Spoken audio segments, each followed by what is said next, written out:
Run the code online or download from codegive.com, link in the description below. Certainly. Here's an informative tutorial on checking if a list is empty in Python, along with code examples. In Python, you may often need to determine if a list is empty or not before performing certain operations. Checking if a list is empty is a common task and can be accomplished in several ways.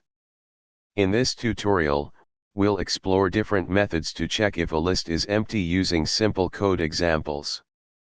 One straightforward way to check if a list is empty is by using the built-in len function, which returns the number of elements in a list. If the length of the list is 0, it means the list is empty. In Python, empty lists are considered falsy values. You can utilize this property along with the not operator to check if a list is empty.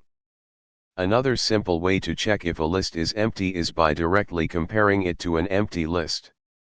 You can also exploit the truthiness of the list itself by converting it to a Boolean value using bool. Finally, you can handle the empty list scenario using exception handling, although this method is less common.